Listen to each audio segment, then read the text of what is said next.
अस्सलाम वालेकुम students. Lecture number 3 आज हम स्टार्ट करेंगे। बहुत ही ज़्यादा इंपॉर्टेंट टॉपिक आज हम कवर करेंगे। यूनिट सर्कल का इंट्रोडक्शन पढ़ेंगे और एक ट्रिक हम देखेंगे जिससे यूनिट सर्कल बहुत ही आसानी से हम ड्रॉ कर पाएंगे। यूनिट सर्कल की इंपॉर्टेंस क्या है ये भी हम इसी लेक्चर में कवर करेंगे। तो स्टार्ट करते हैं। यूनिट सर्कल होता क्या है और इसकी हमें ज़रूरत क्या है। यूनिट सर्कल क्या है? Unit circle is a circle on the Cartesian plane. ये बहुत अहम चीज़ है कि कार्टेशियन प्लेन पे यूनिट सर्कल है जिसका रेडियस क्या होगा, 1 यूनिट होगा। ऐसा सर्कल जिसका रेडियस 1 यूनिट है वो कहलाता है यूनिट सर्कल।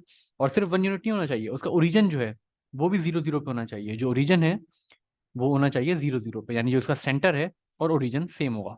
सर्कल का ओरिजिन और कार्टेशियन प्लेन का ओरिजिन जो है वो सेम होना चाहिए। फिर क्या कह रहा है, the unit circle is a powerful tool that provide us with easier reference when we work with trigonometric functions and angle measurement.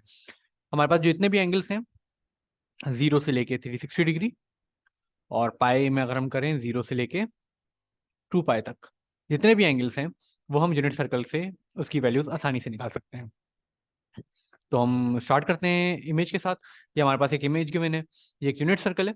Unit circle है जिसका रेडियस क्या है, 1 है। यानी 0 से लेके B तक का फासला, या 0 से लेके इस पॉइंट तक का फासला, या 0 से लेके यहाँ तक का, यहाँ से लेके यहाँ तक का जो फासला है वो 1 यूनिट है, सेम है। ठीक है। दूसरी बात क्या है, अच्छा अगर ये 1 यूनिट है तो इस पॉइंट के कोऑर्डिनेट्स मेरे पास क्या हो जाएंगे। इस पॉइंट का एक्स कोऑर्डिनेट मेरे पास क्या हो जाएगा, यहाँ से यहाँ तक का फासला है अगर 1, तो ये हो जाएगा 1,0 जो कि मेरे पास गिवन है, 1,0 जो कि यहाँ गिवन है। अगर इसकी हाइट हो जाएगी, इसकी एक्स एक्सिस पे 0 है, वाई पे 1 हो जाएगी हाइट। इसकी जो कोऑर्डिनेट्स हैं वो क्या हो जाएंगे मेरे पास, -1,0।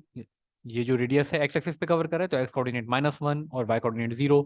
इसी तरह ये जो कोऑर्डिनेट है मेरे पास ये हो जाएगा 0,-1। ये हमें बेसिक अंडरस्टैंडिंग है यूनिट सर्कल की, तो वो हमने पॉइंट्स प्लॉट कर लिए। फिर हमें क्या करना है, जैसे हमने पॉइंट्स प्लॉट किए तो फर्दर अंडरस्टैंडिंग के लिए हम ये देख रहे हैं कि एक हम टर्मिनल लाइन ड्रॉ कर रहे हैं जो कि 0 से P पे ड्रॉ हो रही है। एक टर्मिनल लाइन है जो कि 0 से P पे ड्रॉ हो रही है। इसका जो रेडियस है वो कितना होगा, 1 यूनिट। 1 यूनिट क्यों होगा, क्योंकि यूनिट सर्कल है तो इसका रेडियस 1 यूनिट होगा।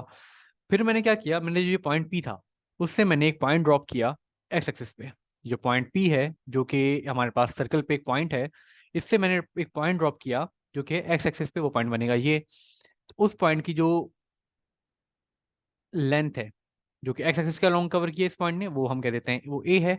और इसकी जो हाइट है जो कि इसने वाई एक्सिस के अलॉन्ग कवर की है उसे हम कह देते हैं वो हमारे पास बी है। तो जो ये एक ट्राइंगल बन जाएगा, राइट एंगल ट्राइंगल, जिसका जो हाइपोटेन्यूस है वो 1 है। इसका जो परपेंडिकुलर है वो हमने कहा है बी है, और इसका जो बेस है वो हमने कहा है वो ए है। अच्छा, यूनिट सर्कल हमने पढ़ने की जरूरत क्या है। यूनिट सर्कल हमने पिछली वीडियो लेक्चर में 0, 30, 45, 60 और 90 डिग्री के हमने ट्रिग्नोमेट्रिक रेशियोज निकाले।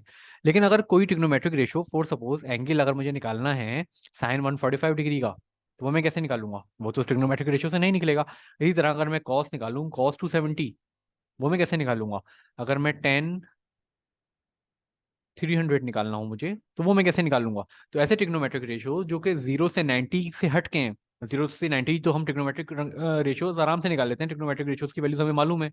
लेकिन अगर कोई एंगल जो कि ऑब्ट्यूज है, जो कि राइट एंगल नहीं है, यानी 90 से प्लस कोई भी एंगल हो, 90 से प्लस कोई भी एंगल हो, वो हमारे पास ट्रिग्नोमेट्रिक रेशियोज की जो वैल्यूज है उनसे सॉल्व नहीं होगा। तो इसलिए हमें जरूरत पड़ी कि हम एक यूनिट सर्कल बनाएं और ये तमाम चीजें सॉल्व करें। अच्छा, अब यूनिट सर्कल की हमने ये मालूम कर लिया, ये यूनिट सर्कल का परपेंडिकुलर है, ये यूनिट सर्कल का बेस है, हाइपोटेन्यूस हमारे पास गिवन है 1। अच्छा, अब हम ट्रिग्नोमेट्रिक रेशियोज जो हमने अभी तक पढ़ रखे हैं वही ट्रिग्नोमेट्रिक रेशियोज हम अप्लाई करते हैं। वो अप्लाई कैसे करेंगे, अगर मैं एंगल जो हमारे पास एक्स गिवन है और सपोज इसमें एक्स ले लूँ, आप कुछ भी ले सकते हैं, एंगल थीटा ले लो, एक्स ले लो, जो आपको आसानी लगे वो आप आराम से इस एंगल को ले सकते हैं। या एक्स गिवन है लेकिन हमारे पास अमूमन थीटा होता है, तो मैं कह रहा हूँ साइन थीटा की वैल्यू। साइन थीटा की वैल्यू मेरे पास क्या होती है, साइन थीटा होता है परपेंडिकुलर ओवर हाइपोटेन्यूस। इसी तरह मैं अगर कॉस थीटा की वैल्यू निकालूं, कॉस थीटा की वैल्यू मेरे पास क्या होती है, बेस ओवर हाइपोटेन्यूस। तो अगर मैं इसको फर्दर सॉल्व करूं तो साइन थीटा मेरे पास क्या आ रहा है, परपेंडिकुलर मेरे पास क्या है, परपेंडिकुलर मेरे पास है बी। इसका एंगल का परपेंडिकुलर क्या है, बी। तो परपेंडिकुलर की जगह मैं बी पुट कर सकता हूँ। बी ओवर एच क्या है, 1। हाइपोटेन्यूस क्या है, 1, तो ये मैंने 1 वैल्यू सिंपल पुट कर दी। इसी तरह कॉस थीटा की वैल्यू मैं निकालता हूँ, कॉस थीटा मेरे पास क्या है, बेस ओवर हाइपोटेन्यूस। बेस क्या है मेरे पास, यहाँ पे बेस ए है, तो ये हो जाएगा a/1। अच्छा, फर्दर अगर मैं इसे सॉल्व करूँ, फर्दर सिंप्लीफाई अगर मैं इसे करूँ, तो फर्दर अगर मैं सिंप्लीफाई करूँ इसे तो ये बन जाएगा sine theta is equal to B, और cos theta is equal to A. ये कैसे बना है, सिंपल क्रॉस मल्टीप्लाई कर दूं, 1 इंटू साइन थीटा हो जाएगा, तो B is equal to sine theta. और इसी तरह कॉस थीटा की वैल्यू निकालूं तो 1 इंटू कॉस थीटा अगर मैं कर दूं तो ए की वैल्यू आ जाएगी मेरे पास। तो साइन थीटा की वैल्यू बी है और कॉस थीटा की वैल्यू जो मेरे पास आई है वो ए आई है। ये बहुत ही ज्यादा इंपॉर्टेंट दो इक्वेशंस हमने अभी सॉल्व किए हैं। यानी कि यूनिट सर्कल में, यूनिट सर्कल अगर मैं कोई भी कोऑर्डिनेट लूं, यूनिट सर्कल पे अगर मैं कोई भी कोऑर्डिनेट लूं, इस पॉइंट का लूं, इस पॉइंट का लूं, इस पॉइंट का लूं, किसी भी पॉइंट का लूं, तो इसकी जो एक्स कोऑर्डिनेट है, यानी कि जो ए वैल्यू है, जो इसका एक्स कोऑर्डिनेट है, यहाँ मैं मेंशन भी कर देता हूँ, जो इसका एक्स कोऑर्डिनेट है वो हमेशा ए होगा। इसका एक्स कोऑर्डिनेट क्या होगा, वो ए होगा। और इसे मैं और आसानी से कैसे लिख सकता हूँ, जो इसका एक्स कोऑर्डिनेट होगा वो होगा कॉस थीटा, क्योंकि ए बराबर है कॉस थीटा के। इसी तरह जो इसका वाई कोऑर्डिनेट है यानी बी जो है, बी हमारे पास क्या होगा, बी हमारे पास होगा हमेशा साइन थीटा के बराबर। तो मैं इसे यूँ लिख सकता हूँ, बी की वैल्यू होगी मेरे पास साइन थीटा। यहाँ मैं अपने कोऑर्डिनेट को ए कॉमा बी से भी लिख सकता हूँ और अपने कोऑर्डिनेट को cos theta comma sine theta भी लिख सकता हूँ। और थीटा क्या है, थीटा वो एंगल है जिसके रेफरेंस से हमने ये टर्मिनल लाइन ड्रॉ की है। अब इसी तरह अगर एक लाइन में ड्रॉ करूँ जो कि सेंटर से ड्रॉ हो रही है और उसने कवर किया है ये पॉइंट, सेंटर से ड्रॉ हुई है और उसने कवर किया है ये पॉइंट, तो इस पॉइंट के कोऑर्डिनेट मेरे पास क्या हो जाएंगे, अगर मैं इसके कोऑर्डिनेट निकालूं, अगर मैं इसको कह दूं अल्फा, तो इसके कोऑर्डिनेट क्या हो जाएंगे, cos alpha comma sine alpha. यानी कॉस, अगर मैं एंगल चेंज करता रहूंगा तो वही एंगल कॉस और साइन के साथ थ्रू आउट चलता रहेगा। इसी तरह मैं अगर ये पॉइंट ले लूं तो जो एंगल बनेगा, cos of angle, cos of theta और साइन ऑफ थीटा, इसके कोऑर्डिनेट्स होंगे। तो ये मेरे पास बहुत ज़्यादा आसान ट्रिक हो गई है कि अगर यूनिट सर्कल में यानी 0 और 90 के अलावा भी कोई एंगल है तो वो भी मैं उसके कोऑर्डिनेट से आराम से निकाल सकता हूँ। जो उसके कोऑर्डिनेट्स आएंगे, जो एक्स कोऑर्डिनेट होगा वो होगा कॉस थीटा, जो वाई कोऑर्डिनेट होगा वो होगा साइन थीटा, जो एक्स कोऑर्डिनेट होगा उस पॉइंट का वो कॉस थीटा कहलाएगा और जो वाई कोऑर्डिनेट होगा उसी पॉइंट का वो साइन थीटा कहलाएगा। तो उम्मीद है ये आपको समझ में आया होगा। अब हम जो सीखेंगे वो सीखेंगे कि अगर यूनिट सर्कल हमें एक प्रॉपर ड्रॉ करना है वो हम किस तरह करें, और उसकी छोटी सी ट्रिक भी देखेंगे। अच्छा, इसमें हमने ये देख लिया कि जो ए बराबर है वो कॉस थीटा के है, ये हमने देख लिया, ये एक्स कोऑर्डिनेट है। जो बी है वो साइन थीटा के बराबर है, ये वाई कोऑर्डिनेट है। यानी इस यूनिट सर्कल पे कोई भी एक्स कोऑर्डिनेट वाई कोऑर्डिनेट अगर हम निकाल लें तो इस एंगल के कॉस थीटा और साइन थीटा की वही वैल्यू होगी। अच्छा, अब हम क्या करते हैं, अब हम यूनिट सर्कल को जरा ड्रॉ करने की कोशिश करते हैं। ये हमारे पास एक यूनिट सर्कल गिवन है। यूनिट सर्कल, जैसे ही मैंने सर्कल कहा तो सर्कल के होते हैं 360 डिग्रीज, सर्कल के होते हैं 360 डिग्रीज। अगर मैं यहाँ से स्टार्ट करूंगा और एक कंप्लीट रेवोल्यूशन कवर करूंगा तो मेरे पास जो एंगल कवर होगा वो कितना होगा, 360 डिग्री। और अगर ये यूनिट सर्कल है, यूनिट सर्कल का अगर मैं सरकमफेरेंस निकालूं, सरकमफेरेंस क्या होता है, 2 पाई आर। अगर मैं सरकमफेरेंस निकालूं तो 2 पाई, रेडियस कितना है 1, तो सरकमफेरेंस कितना है मेरे पास 2 पाई। यानी कि अगर मैं डिग्री में कवर कर लूं तो 360 डिग्री कवर होगा, और अगर मैं रेडियन में कवर करूंगा तो मेरे पास जो एंगल कवर होगा वो होगा 2 पाई। अब हम पहले इसके एंगल्स को, डिग्री को रेडियंस में कन्वर्ट करते हैं और फिर हम इसके फर्दर वैल्यूज देखते हैं कि इनकी वैल्यूज जो हमारे पास हैं उसको निकालने की ट्रिक क्या है। तो अगर मैं इसकी वैल्यूज लिखना शुरू करूँ, वैल्यूज की ट्रिक क्या है, सबसे पहले ये आपने याद रखनी है। अगर मैं एक्स एक्सिस से ये वैल्यू की ट्रिक जो है वो हमेशा एक्स एक्सिस से स्टार्ट होगी। ये वैल्यू की ट्रिक हमेशा एक्स एक्सिस से स्टार्ट होगी, चाहे वो पॉजिटिव हो चाहे वो नेगेटिव हो। जैसे जैसे एक्स एक्सिस से वाई एक्सिस की तरफ जाएंगे तो ये ट्रिक आपने याद रखनी है। सबसे अच्छा, पाई तो हर उसमें होगा, पाई यहाँ भी होगा, पाई यहाँ भी होगा, पाई यहाँ भी होगा, क्योंकि रेडियन में है। ट्रिक क्या है, divide by 6 divided by 4 divide by 3, यानी कि 6 4 3, 6 4 3, यही मैं यहाँ रखता हूँ, 6 4 3, यही मैं यहाँ रखता हूँ। एक्स एक्सेस से निकल रहा है तो 6 4 3, यही मैं यहाँ रखता हूँ। एक्स एक्सेस से मुझे स्टार्ट करना है, ये बन जाएगा 6, ये बन जाएगा 4, ये बन जाएगा 3। अच्छा, ऊपर पाए तो आना ही आना है तो पाए भी मैं लगा देता हूँ सब में, पाए पाए, क्योंकि पाए तो आएगा ही आएगा, लाजमी बात है। हमें अब अगली जो ट्रिक देखनी है वो क्या करनी है कि पाए से पहला जो इसका वैल्यू है वो क्या होगी। अच्छा, इससे पहले मैं एक और चीज़ देख लेता हूँ, जो मेजर एंगल्स हैं। अच्छा, 0 का 0 ही रहेगा, 90 को हम कहते हैं पाई बाय 2, 90 डिग्री को हम कहते हैं पाई बाय 2, 180 को हम कहते हैं पाई, ये कन्वर्ट हुआ हुआ है, और 270 को हम कहते हैं 3 पाई बाय 2। ये हमें मेमोराइज करना होगा। ये है 0 डिग्री 0 पाई, 90 को कहते हैं हम पाई बाय 2, 180 को हम कहते हैं पाई, और 270 को हम कहते हैं 3 पाई बाय 2।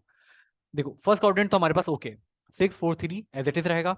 सेकंड क्वाड्रेंट में हमें क्या करना है, सेकंड क्वाड्रेंट में हमें -1 करना है। अब -1 कहाँ करना है जी मैं बताता हूँ।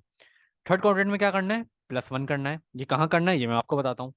अब -1 का जो क्वाड्रेंट है वो अब देखें कैसे करते हैं। 3 में से -1 करें, बनेगा 2।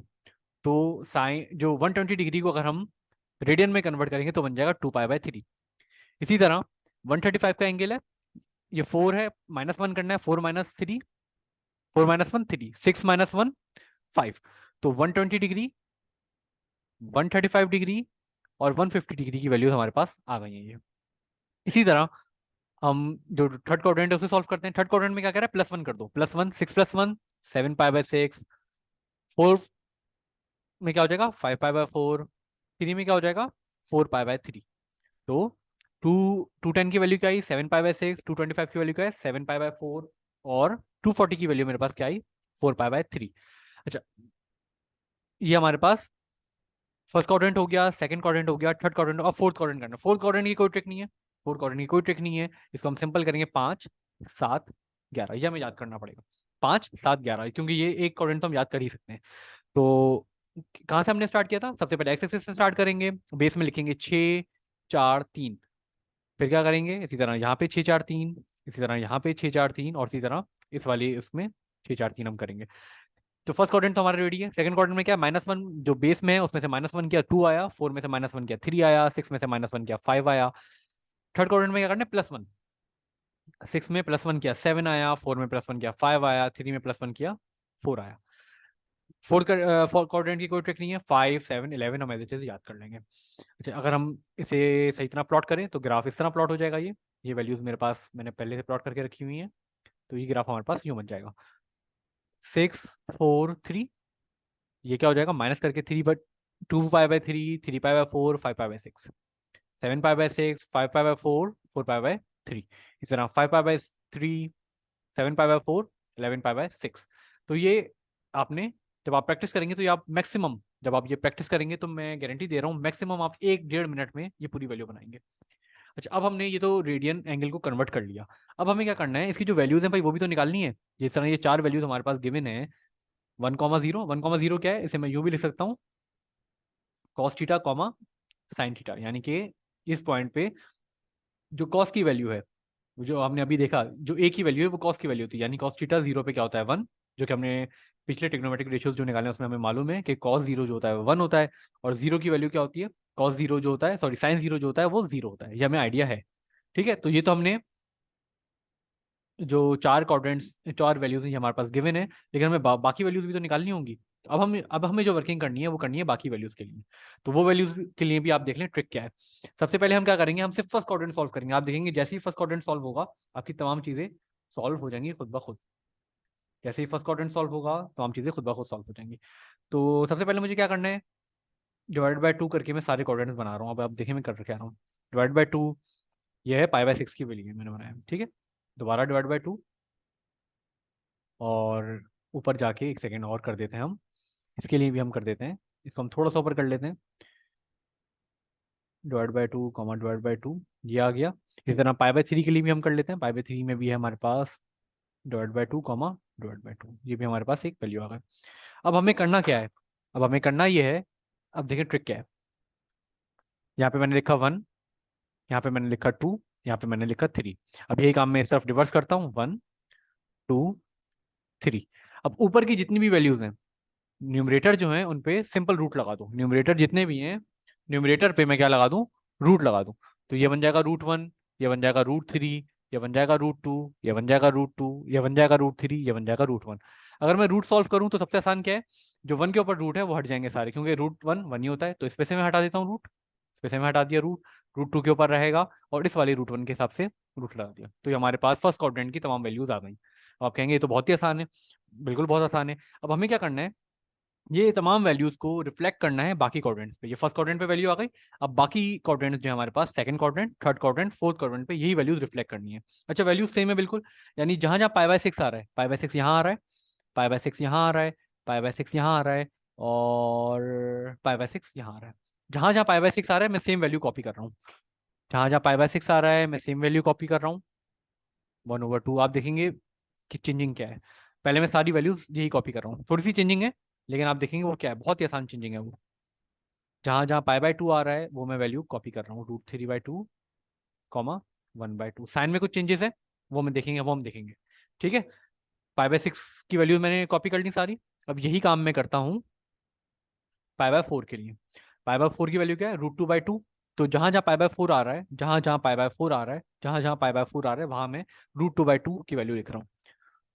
√2/2 कॉमा √2/2।